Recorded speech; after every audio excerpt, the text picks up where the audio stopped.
Hola clase. Today I will be making a traditional Spanish dish called tortilla de patatas. It is thought to have originated in Spain in 1798. It was first mentioned in a Navarrese document in 1817.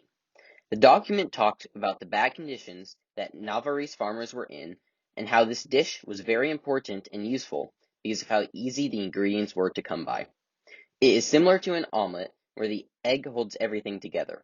The main ingredients are potatoes, onions, and eggs. There is actually a legend that is used by the Carlist army because of its hardiness. The first step of making tortilla de patatas is preparing the ingredients. For this recipe, I use 2 cups of extra virgin olive oil, 2 pounds of potatoes, 1 white onion, 6 eggs, and 2 teaspoons of crushed sea salt. I began by washing the potatoes and onion, and then peeling the potatoes. I decided to not peel all of them because the skin of the potatoes I used adds a lot of color to the final dish. A nice thing about this dish is that it is able to be eaten hot, cold, or microwaved. I would not recommend eating it frozen though. After peeling the potatoes, I chopped them up along with the onions. The onions were chopped medium fine, while the potatoes were left in quarter-inch slices. This helps to add a lot of structure to the final dish and make it easier to eat. When chopping the onions, I put on safety glasses so that I would be able to see, and because I knew that I would be dealing with boiling oil soon. And trust me, you do not want boiling oil in your eye. I know from experience. Always wear safety glasses. The next step was to measure out 2 cups of oil and put it into a large skillet. The recipe was a bit confusing, and I accidentally put in the potatoes and onions before heating the oil. However, I do not think that this affected the final results, as the oil heated up quite quickly. I added in 1½ teaspoons of crushed sea salt and then mixed everything together. I let this mixture cook for 10 minutes, stirring it every so often.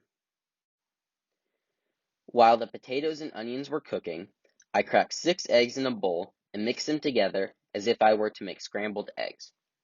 During this process, I accidentally spilled an egg and had to clean it up. After the eggs were thoroughly beaten, I added in ½ teaspoon of crushed sea salt. This was the most boring part of the process, so I was quite happy when the 10-minute timer went off. I used a colander to drain the oil out of the potatoes and onions. Make sure that the oil is cool before you do this, because burning oil and water do not go well together. After the mixture was drained, I added it to a large bowl and poured the eggs on top. It is important to mix this evenly because the egg holds everything together.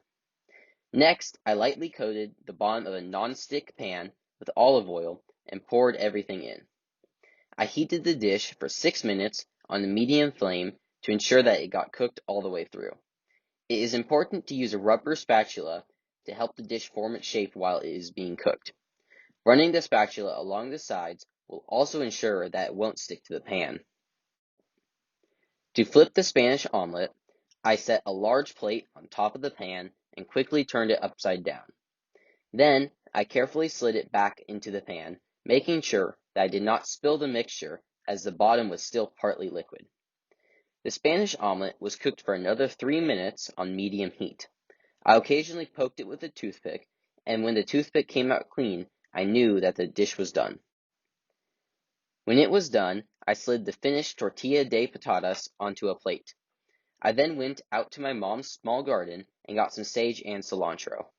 I thought that this would add a bit of color and flavor to the dish. I washed the herbs in a colander and then cut them up into medium fine pieces. Then I sprinkled them on top of the dish, being careful not to overdo it.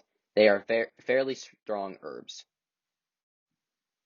The finished dish was a bit darker on top than the pictures I found online, and I think this is because I used a slightly too high flame on it. However, I don't think that it affected the flavor, which turned out amazing. The flavor surprised me a lot because I expected it to taste like an omelet or baked potato. It was actually a bit sweet, which I found to be interesting. I had my mom and sister try it also, and they said that it was good, although I'm not sure if I can trust them on their statement. This ended up being both my lunch and dinner because I did not want to cook a second dish. The dish was fairly interesting, and I highly recommend everyone to try making tortilla de patatas. It is fairly simple, and the ingredients are very easy to come by. Thank you for listening to my presentation. Here is my works cited with a list of all the sources that I used.